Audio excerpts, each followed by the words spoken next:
In this video, we're focusing upon scroll saw blades again, and we're demonstrating how to change a scroll saw blade.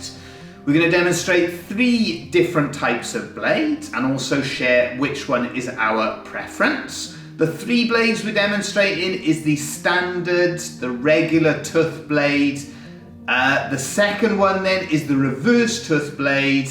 And the final one is the spiral blade. We're going to show you how we change them and what we do with the blades before putting them into the machine. For those of you who haven't seen any of our videos before, we work with a Hegner Multicut 2S.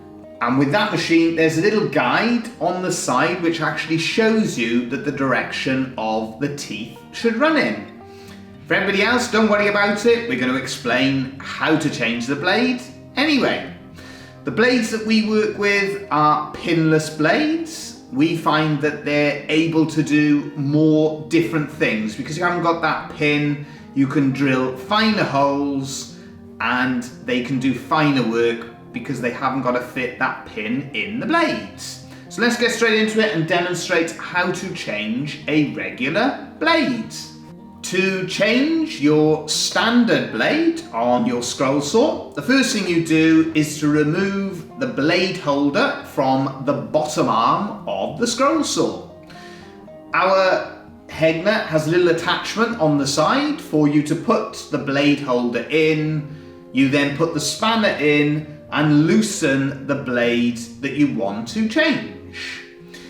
As I mentioned, we've got a little guide on the side of our machine which shows us the direction the teeth should be facing.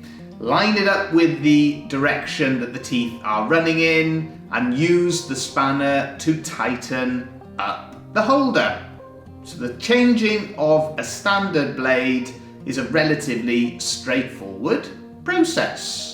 When it comes to changing a reverse tooth blade, the process is ever so slightly different because the guide in this case is actually running in the opposite direction.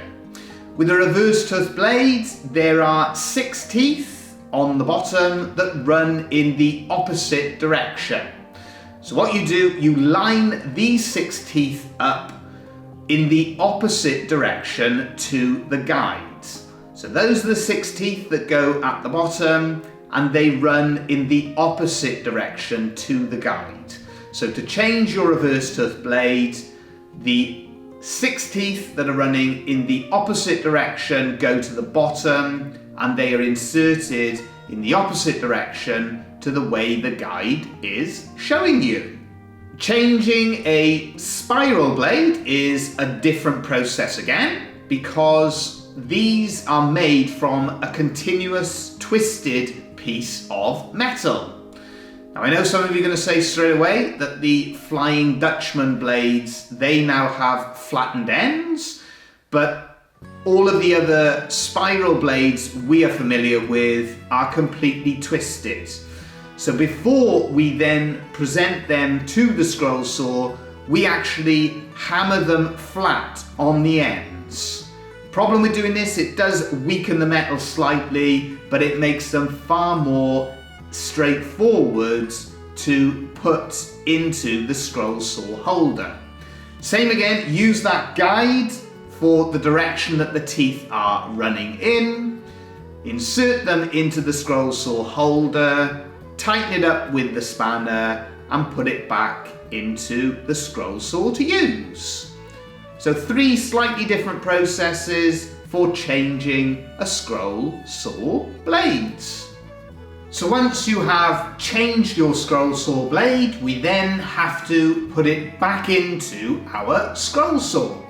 So you take it out of the holder that we've used to change the blade and you present it to the bottom arm of the machine.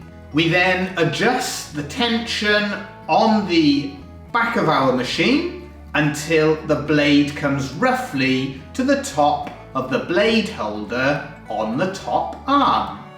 Tighten it up, put the tension on the machine, and away you go. Whilst we're showing you how to change blades, It is worth noting, if you're a beginner, that blade tension is an important part of scroll sawing. It's difficult for us to give specific advice on blade tension because it's adjusted in different ways on different machines. So consult your manual, have a look through and familiarise yourself with how to adjust tension on your specific machine. As a general rule, what we do, we can pluck the blade almost like a guitar string, and you're listening for a particular pitch to judge whether the blade is under sufficient tension. If it sounds slack, then it will not cut to its best. If it's too tight, you're going to be breaking blades more regularly. So whilst we're not focusing on blade tension in this video, it is worth being aware of it and trying to get yourself familiar with how to adjust blade tension correctly. So there you go, that's the 3 methods that we use for changing scroll saw blades. Hopefully that's useful. Let us know in the comments section which one of those blades is your preferred choice. Our own preferred choice is the reverse tooth blade.